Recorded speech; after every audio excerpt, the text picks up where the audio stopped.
Hello, and welcome back to another episode of Critical Reactions with your host, Bryan.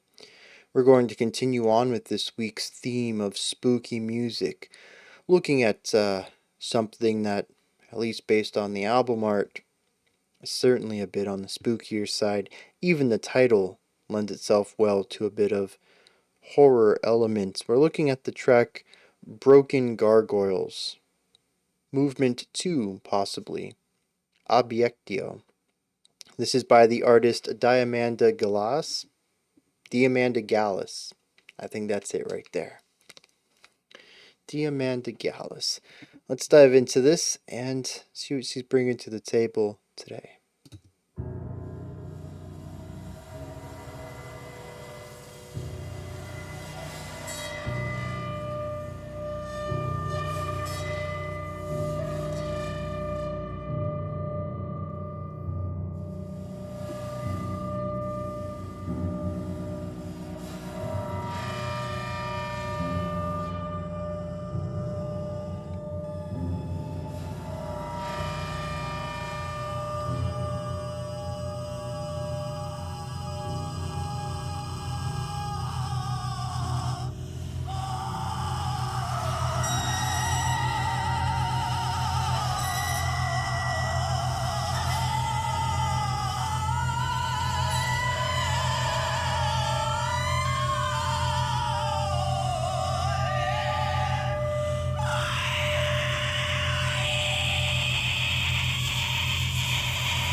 I am not enjoying myself with this.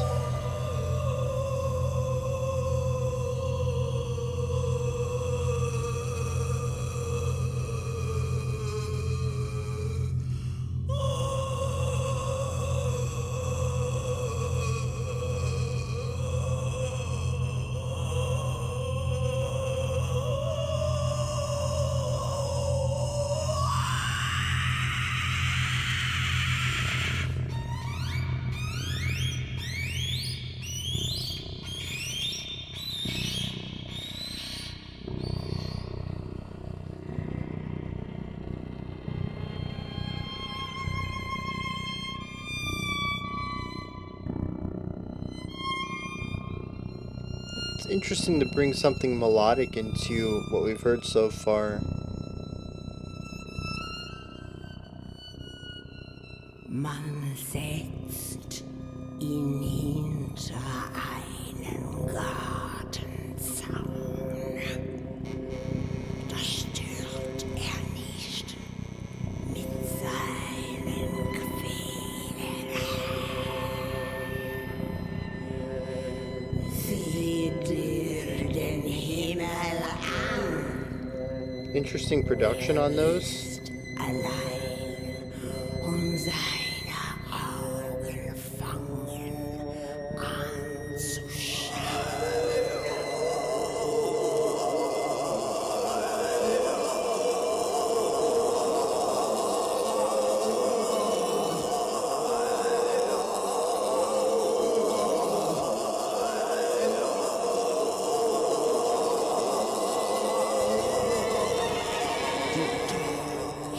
Augen. Oh, wo ist er? Wie ist denn der Himmel? Und wo ist sein Blau? Oh, Blau, was bist du? Stets nur weich und rau. Wühlt meine Hand, trug eine Farbe nie. Wie Purpur der Meere, nie das Gold des Mittags auf den Feldern, nie den Schein der Flamme. You know what it reminds me of? Glanz im edlen Stein, nie langes Lingua Nota. das tut sie gemächelt. Niemals die Sterne werden seine Rose.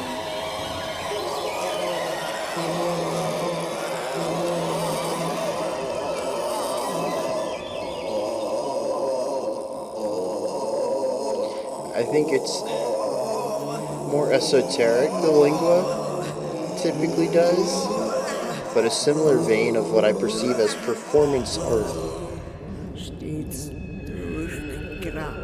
in that this is probably more enjoyable live than just listening to it in my house.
It is exceptionally heightened, and to me it's teetering a line between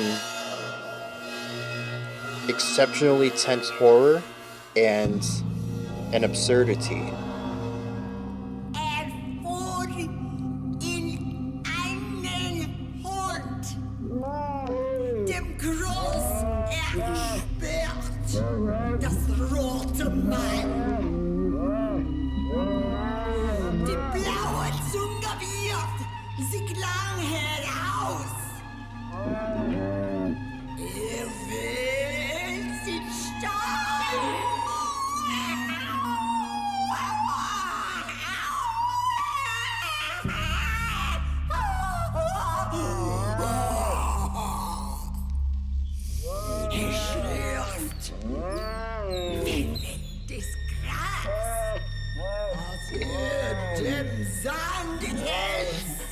So I composed myself.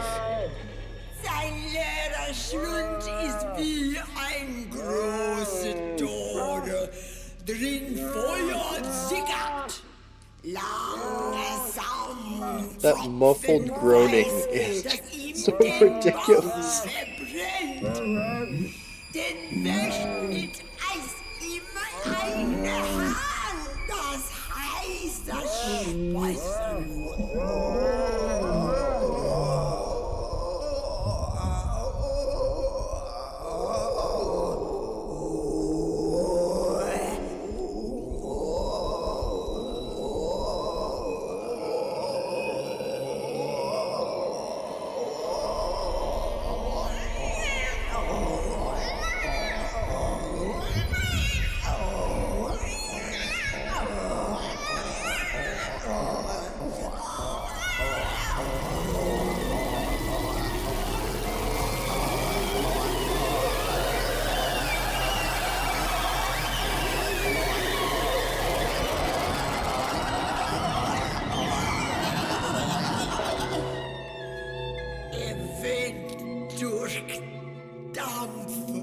Die Sonne ist ein Fleck, ein rotes Ofenton, ein grüne Hand und wird von Augen setzt. Ist weg.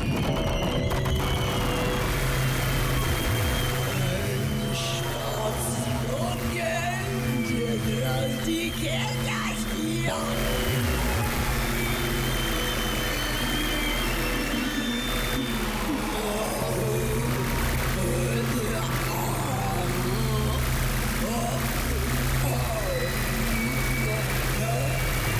Er fällt genau und will noch wie ein Schreck mit Eisenfäusten seiner Gürgel stürzt.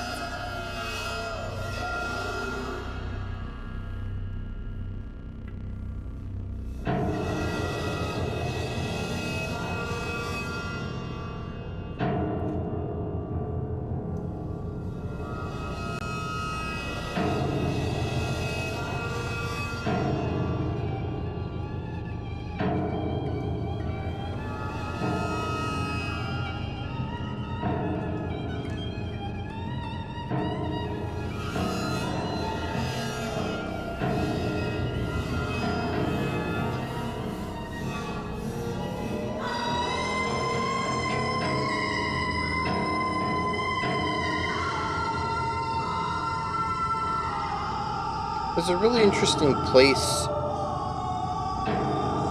of this track as well, sonically. The vocals sound like I'm present in the room with her, but musically, given how everything's digital, it creates a spacelessness to it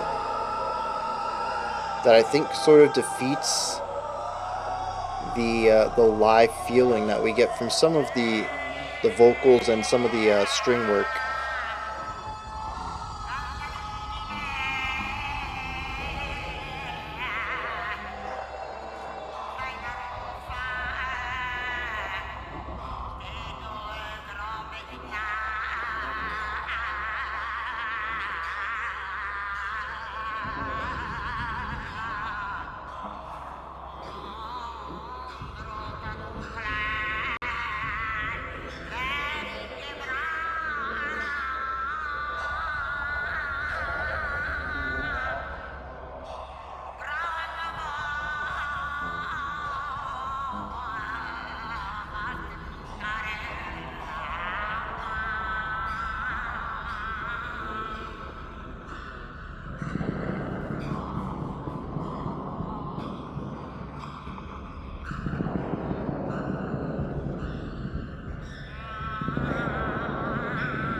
There's an interesting distancing that's going on throughout here as well.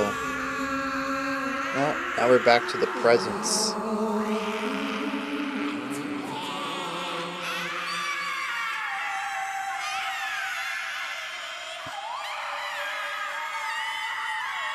It just seems that when we started the song, everything was very close, and as the song goes on, we're exploring a larger sound sphere with instruments and sounds being able to be more distant from the listener.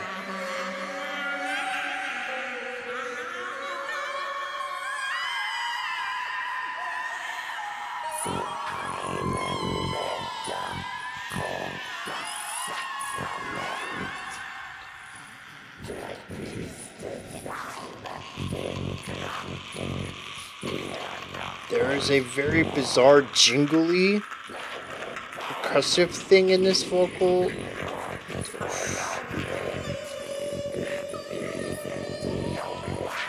It's like they have coins in their vocal whatever anatomy.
Alright, y'all know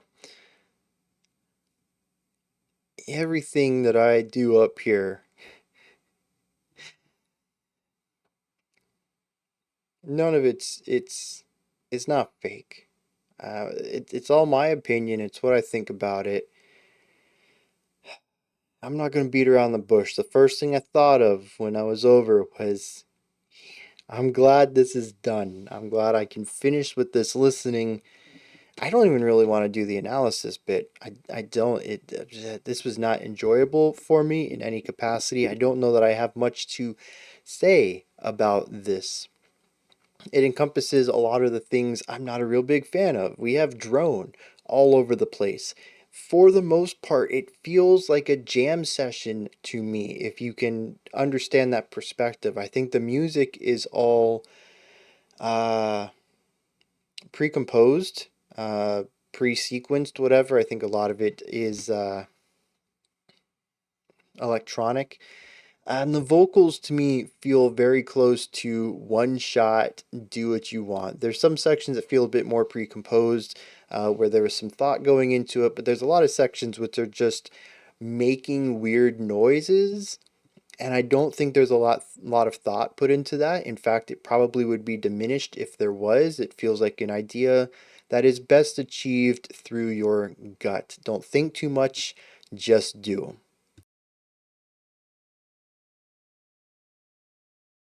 It's also noisy, incredibly dissonant. It doesn't really go anywhere. I can't speak to a narrative across this track. It's very tense and uncomfortable throughout most of it. It was not an enjoyable listening experience for me, and it utilized a lot of compositional tools I'm not a fan of. Overall, I didn't like this. But I think there's something interesting to talk about, and that's usually my segue with some of these more difficult songs. Um, and I want to start with a thought I had in the middle of this track. I thought to myself, this is at best performance art. It is not music.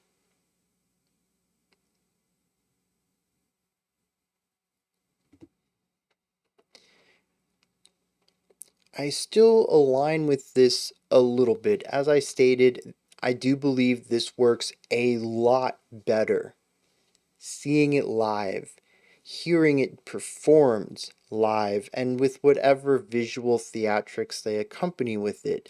I don't think it particular I don't think it is particularly strong as an audio specific experience. That doesn't mean that I think it is worthless or unable to be enjoyed or appreciated purely on the audio. I got some stuff to talk about, and I only heard the sound itself. It has worth and value in that presence. I just think that it is something that pales in comparison to a live performance. Um, but I expanded upon this idea in my head as well, going into the perspective that I think many detractors might lean into themselves. Anyone can write noises and make baby sounds and whispers and shrieks and call it music. Now, this is a very dangerous road to go down. First of all, it discredits some really interesting experiments in the past, but it also tends to push anything genre bending or experimental off as worthless or anyone could do it or just not a valued element of art. And I think that it's a destructive concept in its entirety. It also leans into the idea that anything replicable is worthless or lacking value. And that's not a great perspective to view art either.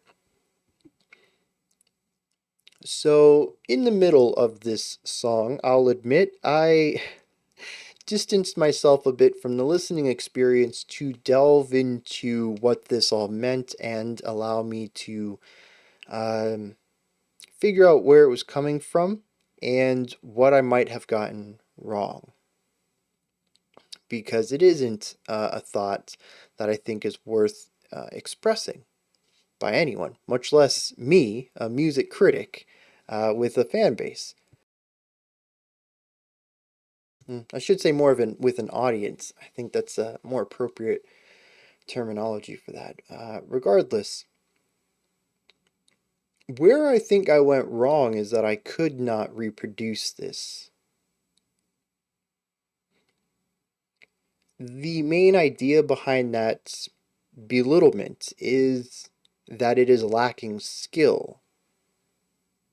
And the more that I poked and prodded at what was going on, the more skill I found. It is a skill set that I don't think is valued among most music listeners, which is why it feels skillless, but it is a skill nonetheless, and I don't think a lot of people could do what was done here. And it comes apart in two ways.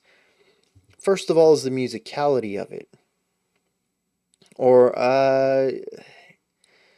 it is musical. It is music, a combination of sounds and silence, for sure, but it's not music in a more traditional sense of where we are expecting harmony and rhythm and melody, combined with silence in ways that are typically music. This is a lot of background sound and sound effects and possibly field recordings and screeches and screams and yeah. It is music in a very non-traditional sense, but it is still music. When we look at it, though, there are a lot of sections that, first of all, just made me completely uncomfortable based on the sounds themselves. This is something that should have been front and center to me. I am not an electronic engineer. I don't go out of my way to create sounds. It is a form of music creation that is completely alien to me, and I have such a vast appreciation for it because it is an overwhelmingly complex aspect of crafting electronic music that is just it's too much for me to handle, and I tend to lean back on instruments. I know mostly acoustic or sorry, orchestral instruments. I do, add some effects to them to create some newish sounds, but I'm not out here taking a synthesizer and making it sound like anything else. And the fact that there's so many really interesting sounds in here, not just the fact that I've never heard them before, but that they can make me feel uncomfortable. Not the notes that they're playing, not the tension they're creating, none of that. Just the sound itself is so alien to me. And it's presented in such a visceral way that I want to run away. Fight or flight kicks in for a sound. That is not something anyone can do. That is a very honed skill. One time is an accident, two times is a coincidence. The 8 or 9 times I heard the most bizarre, freakish sounds in here. And I'm not even talking about layering. I'm talking about a specific tone, or technically a specific timbre. It is a skill set at this point. It is highly refined. Whoever is the engineer on this, I don't know if it's Diamanda herself, just absolutely knows what they're doing. Granted, it's a niche skill set, and most people won't appreciate it, but it is certainly not something lacking in skill.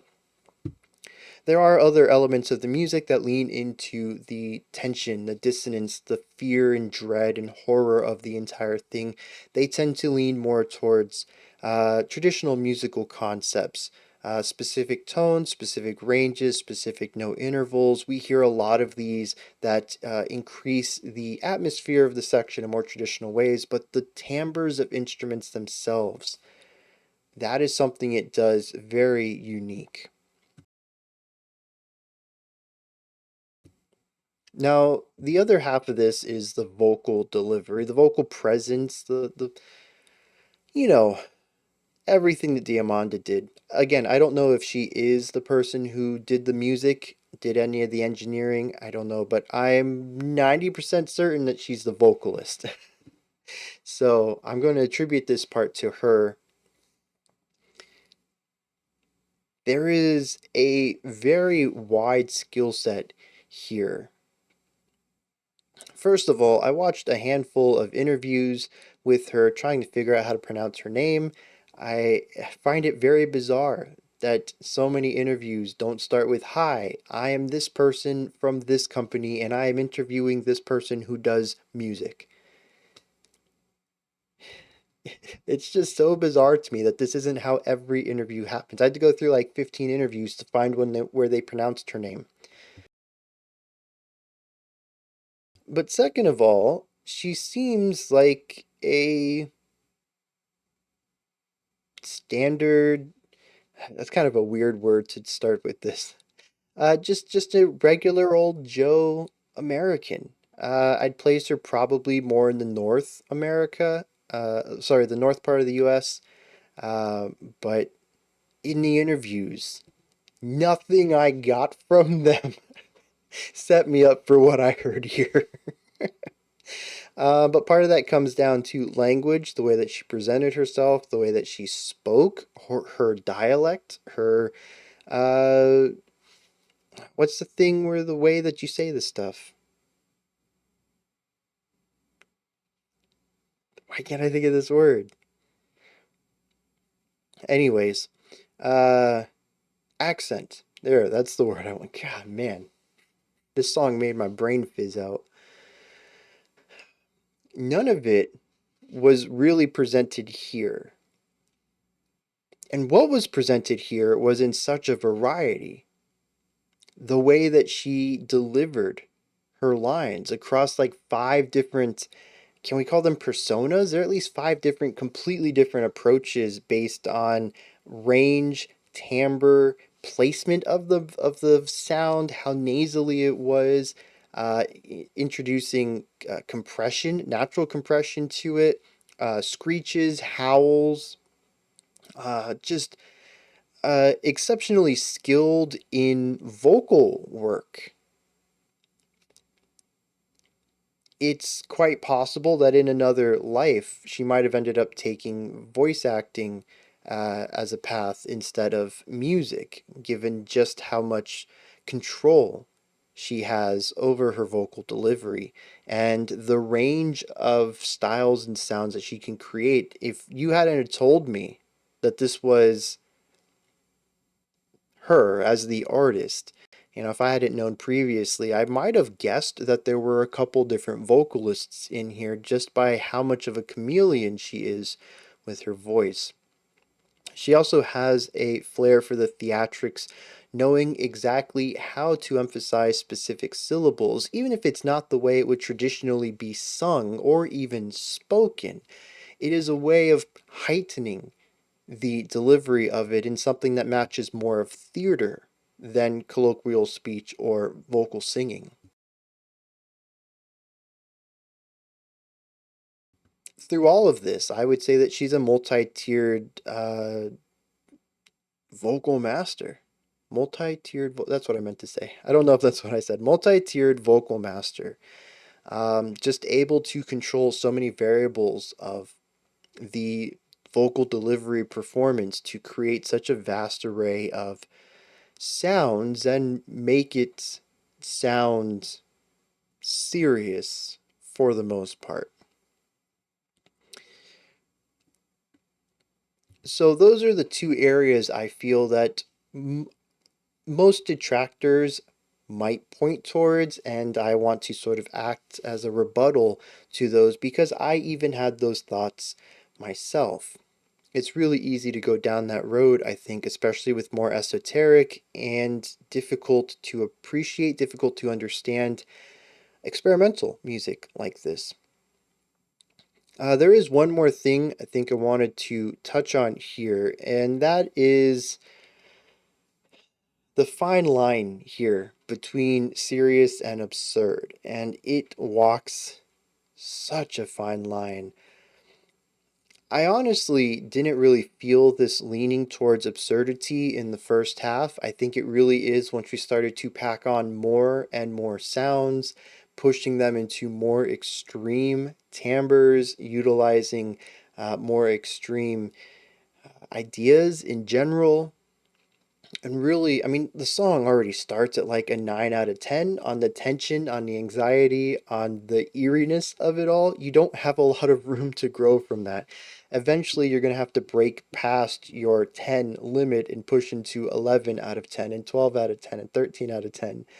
Really going for the Spinal Tap way of measuring things.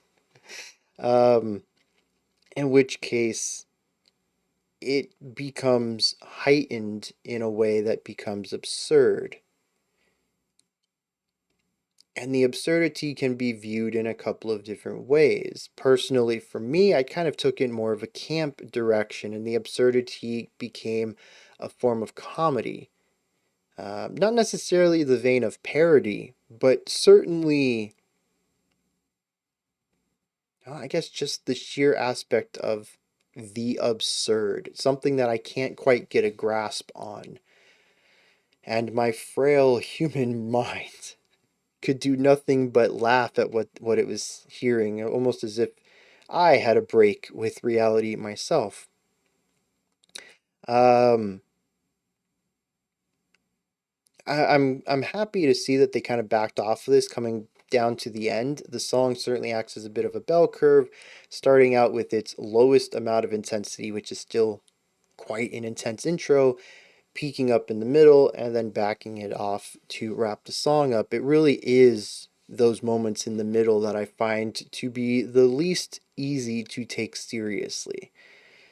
This is a subjective thing. Different people are going to have different ideas about it. I just, there was some, like the muffled cow grunting, mooing thing was just, it was too much for me. I kind of get the idea of what they were going for. I believe it's some sort of hellish imagery, discomfort, possibly even pain. It just, I ended up hearing a cow with a muzzle, and my brain went into very weird directions from there, and it all became increasingly absurd and comical.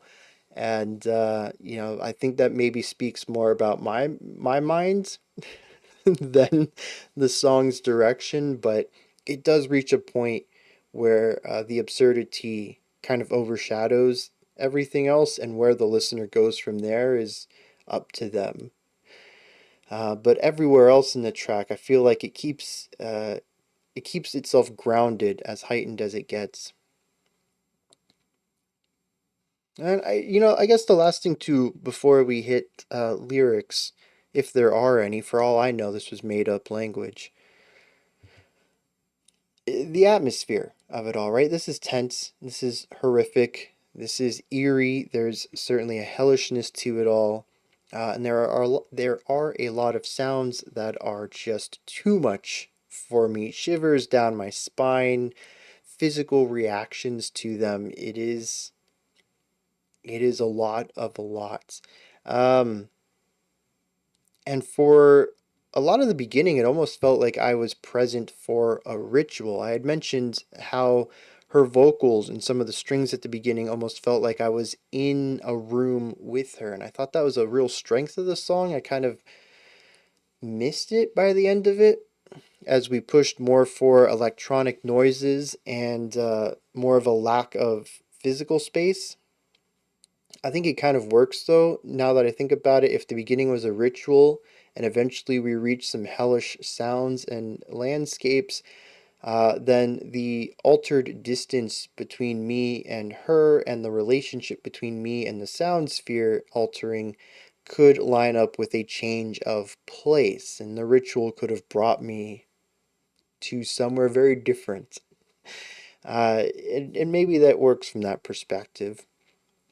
But that is sort of my read of this song's narrative is we started somewhere, she did a weird ritual, and then we were somewhere else and things just got more bizarre from there, and then by the end of it things petered out. I don't know if that necessarily means we had a return trip, our field trip to hell was over, or if I was left there and dead and she left to go back and get a new soul. I don't know. Um, but yes, this is probably going to be the most horrific track we'll have this week. We have two more, they can certainly be topped, but everything that we've had so far is sort of more of a lighthearted, spooky, going with more of the facade of spookiness, the general sheen of spookiness, more so than something to spook you. And yeah, so far this is the highlight in the worst way. I don't want to hear this again, ever. I don't want to talk about it again. It will remind me of the way I felt during it. But it certainly is a spooky song and not a song eliciting spooky feelings. Let's see if there are any lyrics. It seems that most of the spoken lyrics, which I correctly assumed were German, I don't remember if I vocalized that or not, um, were taken from verses of German poet George Heym.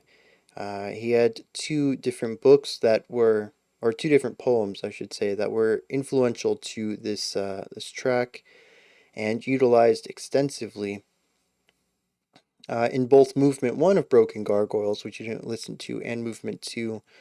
And both poems are about observations that George had seen when he was visiting, I suppose, medical wards in Germany. in early 20th century. Um, Particularly people suffering from yellow fever, and another poem about the wounds that he saw of World War I soldiers in medical wards. And yeah, the descriptions that I'm kind of getting here are rather grim. I'm kind of glad it was written in German and not English, and I'm kind of glad I did not have to read through the lyrics. All I got was a little snippet about what each song is about in general from Diamanda herself, I assume, wrote these paragraphs. There's a lot of information on the Bandcamp page for this album if you're interested. It is detailed and grim. I could not find the lines of the poem itself. Not that I really wanted to. I'm sure you can easily find the poems, but I was more concerned about what specific lines were utilized in, the track, what specific parts pertain to this. Um, yeah, we're just gonna leave it at that. It is a rather grim topic to make such a hellish track about. It lines up. I think there's a lot of parts in the song that probably make more sense when you understand what the specific lines she's reading are about. With that said, those are my thoughts on Diamanda Galás's Broken Gargoyles Part 2, Abiectio. What are your thoughts, though?